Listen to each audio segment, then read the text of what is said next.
The reason you miss the signs pointing to your true potential isn't that they aren't loud, it's that you're looking for a billboard instead of a signal. We'll show you the 3 hidden psychological clues that reveal your inner calling. This right here is the fundamental trap that keeps so many of us feeling stuck. We're all waiting for that one, massive, life-changing moment, that bolt of lightning that's going to tell us exactly what to do with our lives. But here's the thing, it almost never works that way. Your true calling, your real path, it's not some giant billboard on the highway with your name flashing in neon lights. It's a much quieter, more persistent signal. It shows up not in one big explosion, but in a subtle pattern of internal clues. Clues you're probably already feeling every single day, but have been taught your entire life to just brush aside. Okay, so if these signals are all around us, why the heck don't we see them?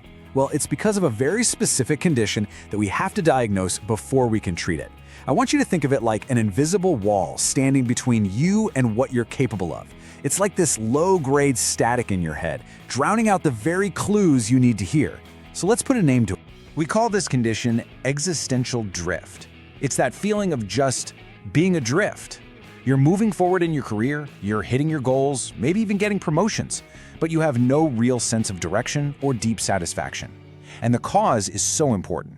We are actively overriding our own internal feedback. We ignore that quiet inner voice that says, hey, this feels right, or wow, this is just draining me. Instead, we tune into the loud external stuff, the salary, the job title, what our friends and family think. And this creates a state of passive misalignment. You're not actively choosing the wrong path, you're just drifting. And the result? A total lack of clarity about what you're supposed to be doing. Now, the number one psychological barrier that keeps this drift going is what we call the Grand Epiphany Fallacy. And this is a massive trap. It's this belief we all have that our purpose is going to be delivered to us like a package, fully formed in one single movie-like moment. This fallacy keeps us passive. It keeps us waiting on the sidelines of our own lives for a sign from the universe instead of actively becoming a detective of our own inner world. So it's time to stop waiting for the lightning strike. Look at this. It really lays out the whole problem perfectly. On one side, you've got the noise. This is all the loud external stuff like your salary, job title, social status. Society just screams these things at us, right? And it rewards us for chasing them because they're so easy to measure and compare. But then on the other side, you have the signal. This is the quiet internal stuff. Moments of effortless engagement, that pang of envious admiration, feeling energized after a hard task. These are way harder to put a number on, but they are the high-fidelity data. We've just been conditioned to prioritize the loud, unreliable noise over the quiet, deeply reliable signal. Our job is to completely flip that. So how do we actually do that? How do we tune out all that noise and amplify the signal? Well, you need a system, a framework that lets you systematically find and understand these internal cues, turning these vague feelings into cold, hard data. What I'm about to show you is a diagnostic toolkit. It's made up of 3 specific, high-reliability inner signals that are going to act as your new compass. These are the 3 core components of the inner calling signal framework. I want you to think of them as 3 different lenses you can use to examine your own experiences and pull out clear, actionable information. Each one shows you a different piece of the puzzle. The Effortless Engagement Signal, that points directly to your core strengths. The Envious Admiration Signal, that shines a spotlight on your deepest values. And the Post-Task Energy Signal, that confirms your source of true intrinsic meaning. Let's break each one down. So, signal number 1 is all about flow. Have you ever been so deep into a task that you completely lose track of time? Maybe you were organizing something or coding or designing, and you look up and realize, whoa, 4 hours have just vanished. That feeling, that time distortion, is not random. It is a massive clue pointing directly to one of your signature strengths. See, when you're operating from a place of natural talent, the mental friction is practically zero. You just drop into this state of deep focus. The task feels effortless, not because it's easy, but because it's perfectly matched to how your brain is wired. This signal is your most reliable guide to what you are built to do.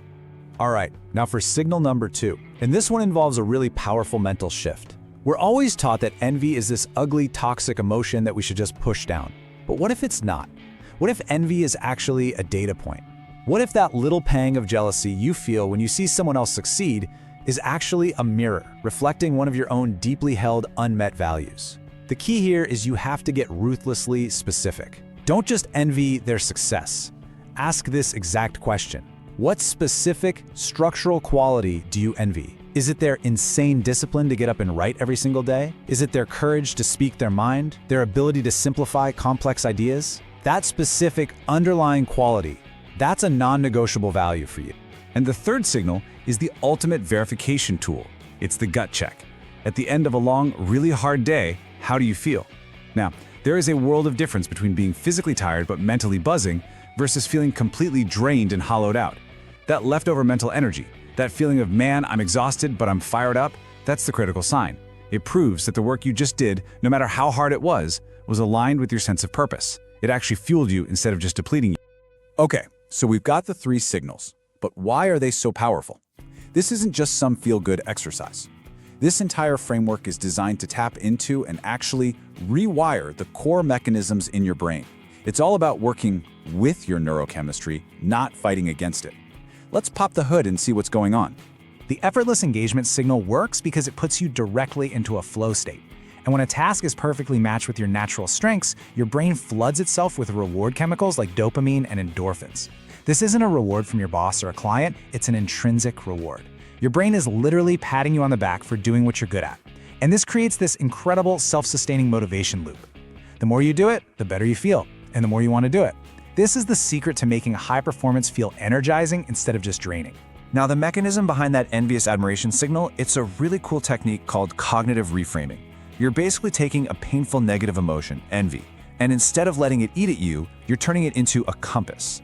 By pinpointing that specific quality you admire, you get rid of that internal conflict, that cognitive dissonance of wanting something you feel you don't have. It stops being a source of pain and becomes a clear, objective data point, an actionable goal for the person you want to become. And finally, that post-task energy signal is the proof. It confirms that your work is satisfying two of the most fundamental needs of the human brain: autonomy, the feeling that you have control, and meaning, the belief that what you're doing actually matters. When those deep needs are met, you build a type of motivation that is incredibly resilient. It doesn't just disappear when you're under pressure or have a bad day. It is the absolute bedrock of sustainable long-term drive. So, we've covered the what and the why. Now for the most important part, the how. This isn't just theory, this is a protocol.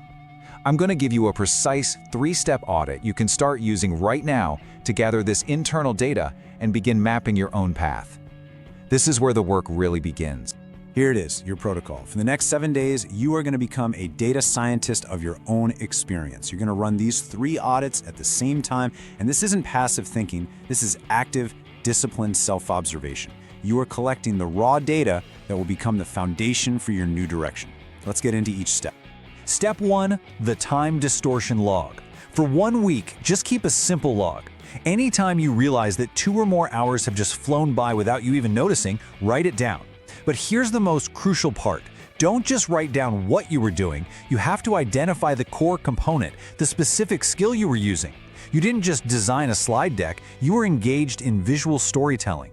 You didn't just outline a project, you were systemizing chaos. Getting that specific is where the real insight is. Step 2 is the 20% drill. I want you to think of that person you admire or envy. Now mentally, I want you to throw out the 80% of their life that's just the glamorous stuff. The awards, the recognition, the lifestyle, just ignore it. Instead, I want you to focus intensely on the 20% that is the unsexy underlying engine of their success. Is it their relentless consistency, their deep technical expertise that took years to build, their ability to build systems that work without them? That 20% structural quality is the real signal. It's a mandatory value you have to integrate into your own identity. And step 3, the simplest and maybe the most powerful check-in of all, the residual resource check. At the end of your hardest task of the day, just pause for 30 seconds. Ask yourself one simple question. Am I just tired or am I drained? And there is a critical difference. Physical exhaustion is totally normal. But what about your mind? Is it still buzzing with ideas, thinking about what's next, or is it completely empty, just desperate to shut down and zone out? That mental state is your final, definitive data point on whether you're aligned or not. So, when you put all of this together, what does it really mean? It means you have to stop looking outside yourself for the answers. The entire system for finding your path, for building a life of meaning and high performance, it already exists inside of you. It's a feedback loop that has been running your entire life. Your job is just to finally learn how to read the data. This right here is the single biggest lesson. Your path is not a destination on some map that someone else can hand you. It's a process of navigating, using your own internal compass. The crucial thing is to stop waiting for the billboard and start auditing the signal. So here's your call to action. Commit.